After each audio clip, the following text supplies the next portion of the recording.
It's preparing. Oh, got it.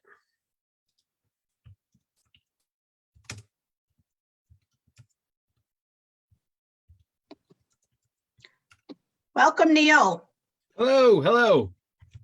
Hi, everyone out there on my wonderful page in Facebook land.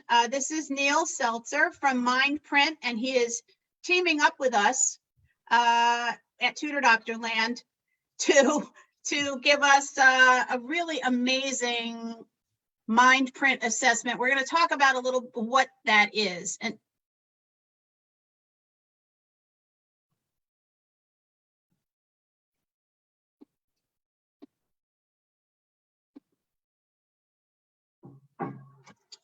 hi, Neill. I think we're live now. I'm here. I'm ready. Okay, yay. Sorry, we had a little glitch there, folks. Welcome out there, Facebook land. This is Neill Seltzer from MindPrint. Welcome, Neill. And we're going to talk a little bit about this cognitive assessment that I've been putting out there and speaking about for the last probably month or so. Just so that you parents understand, first of all, Neill, what is a cognitive assessment and how can it help our kids? Okay, yeah, it sounds like a big, heavy science thing. And it does actually have quite a bit of cognitive science behind it. But in short, it is, who is your student as a learner? We are measuring the 10 cognitive skills that are most closely correlated to performance in school and performance on standardized tests. So it takes about an hour. There's no math, there's no reading comp. It's not an achievement test. We're not testing content. We're looking at memory skills, executive functions, complex reasoning, speed in processing. And these are the things that that underline both behaviors and inherent strengths in school. But honestly, these are things that you probably see around the house all day. You just don't have the words for it yet. So basically how your kids' brains work. Yeah, and we're all different. We all have a different set of strengths and different set of weaker skills and skills to support. You could have two kids in the house, one of whom is great at math, loves it, takes to it like a fish to water, and another who runs screaming from the room anytime you say, let's do algebra. Right. We're all different. So it's basically a 1 hour online assessment that we send to you in a link for your child. And really anyone from the age of 8 to how old? It's 8 to 21. And that's important because it's all norm data. So we've got an enormous data set and we're going to look at each student's skills relative to their peers. What I find is that 1 hour, it looks like a bunch of brain teasers and brain games. The kids actually usually are pretty intrigued by it. They like to see the outcome. It's not another hour of school and it's not another hour of math and bubble sheets. That's not what it is about. And wait till you guys see what the profiles look like once we put this in and MindPrint, I guess, assesses it for us. It's really amazing. And what I love about it, Neill, is that we can really focus on strengths and not just weaknesses, right?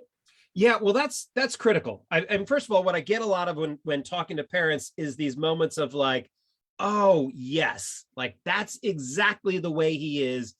But now I understand why. The other piece that's worth noting is that all of the cognitive skills that we're measuring are attached to a giant library of evidence-based strategies so that not only do you get this descriptive piece, who is my student, but then you also get the strategies of, all right, what do I do about it? And that's where the strengths come in, because let's have kids playing to their strengths. Exactly. Let's have them know what their strengths are and bringing their strengths to bear whenever they're working on schoolwork. And that's what I love about it, because it helps build confidence, because we're building strengths, not only the weaknesses. Yeah, that strengths-based approach is crucial, from turning a kid from saying, I hate math or I hate school, to, oh, actually, I'm getting some positive feedback. This is kind of working. I like this. And then they feel good that about only themselves. happens when you take a strengths-based approach. Which is great. And I also want to talk a little bit, because I know we don't want to lose you guys out there in Facebook land or video land. What about executive function? Because I've been speaking a lot about it, and every parent I speak to says my kid needs help with prioritizing, managing their time, figuring out when to study, all that kind of stuff. What can the MindPrint tell us about that? Boy, I mean, I'm so glad that you guys are taking a thorough, smart, and informed approach to this, because I see a lot of people throwing the term executive function out there like it's a synonym for use a planner. And that is it's so much more than that. Yeah. Yeah. So we're looking specifically, when it comes to executive functions, we're looking at flexible thinking, we're looking at attention, and we're looking at working memory. So that's describing a student's ability to take feedback and adapt to new circumstances. That's describing their ability to focus on a task and stay with it, even if it's something that they don't necessarily care about. And then the working memory is their ability to keep multiple things in their head at the same time. This has an impact on note-taking. This has an impact on following instructions or long multi-step problems. But you'll also see these things around the home. It's Sure. like, I told him 10 times not to forget his keys, and then he walks out without his keys. Like, what the heck's going on? Right. As a parent, often my response is just to yell at him. But once you recognize, oh, no, this is a student with weaker attention or weaker flexible thinking. Now I know why, I know where it's coming from, and I have a sense of what to do about it. I can change the whole conversation from one that is frustrated and punitive And negative. to one that is actually supportive and empathetic. And ultimately, I'm going to get a lot closer to the outcome I want when I'm approaching it, because I know who that student is and I've come up with the right strategies for that student, rather than just being frustrated, which happens a lot to us parents. Absolutely. And by the way, we can now use all these assessment profile information for our tutors to help them with very specific tools, right? Based on all the strengths and areas that need focus, which is amazing.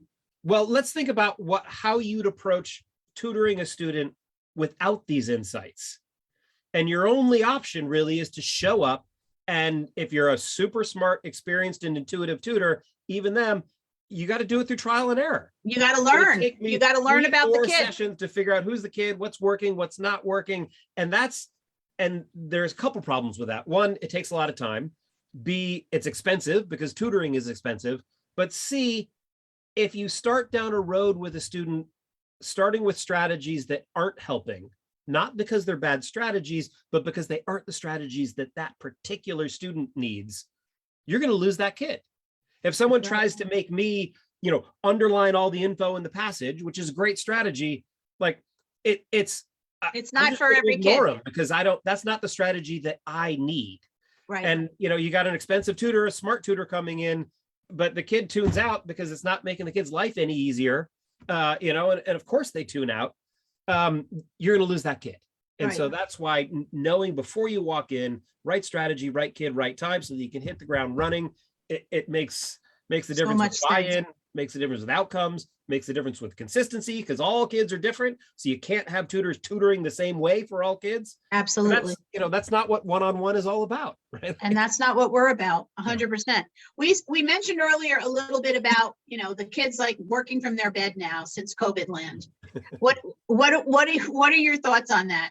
Boy, I've had to learn this one the hard way. The number of times I've walked in and seen my son sitting in his bed doing his homework in his bed, and I lose it. I go crazy.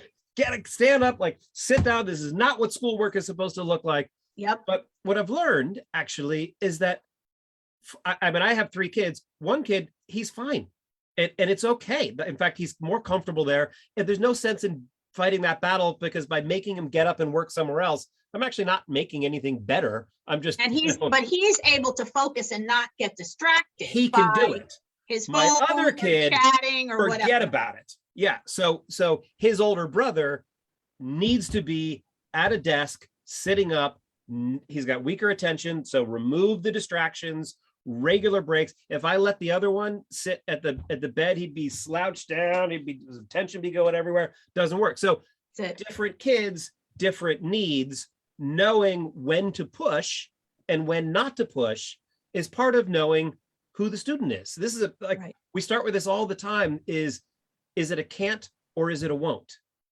And when you've got a kid and it's a can't and you treat it like a won't, now you're pushing them to do something that they may or may not be ready to do. And it actually may help them shut down more. Exactly. You're gonna get the opposite impact that you want, and ultimately likely to lose that kid. Now, on the flip side, if it's a won't and you treat it like a can't, well, now you're letting them off the hook. They could actually be doing a lot more. Right. This is a really, really hard question for parents to answer, for teachers to answer, and for tutors to answer, unless you've got some insight into what's actually going on. Like, we're all going to struggle sooner or later in school. So the question is when we do, why? Like, how do we explain that, and what do we do differently in order to address whatever that need is? And until you cannot correctly identify the need, it's just trial and error. Right? And that's what this MindPrint assessment does. Yeah. So it's all about consistency. Like, let's get it right closer to 100% of the time and not 60% of the time. And consistency is something, those people out there that have been in all my networking meetings this past week, I am talking about consistency, because that's what I'm seeing out there. And this may be off topic a bit, but it's about our students. If they don't have consistent sessions and we just come in and tutor before a test, it doesn't work. It doesn't work. Yeah, well, if the kids need consistency, especially for us to learn how their minds work and get into a rhythm of working with them, we need to have consistency. A large part of what we're talking about is habit creation. And that takes time and that takes repetition. This is not purely a content game. Like, they're getting the content in school, and yet they're still picking up the phone and calling you. And we have to understand, why are they understanding it and why are they not understanding it? Right. Yeah. And this can help us with that. If they're getting everything they needed in the classroom, then they wouldn't be calling the tutoring company. And a classroom, because it's one to many, tends to be a one-size-fits-all approach. One-on-one should be the opposite of that. Right. One-on-one should be all about the kid across from you.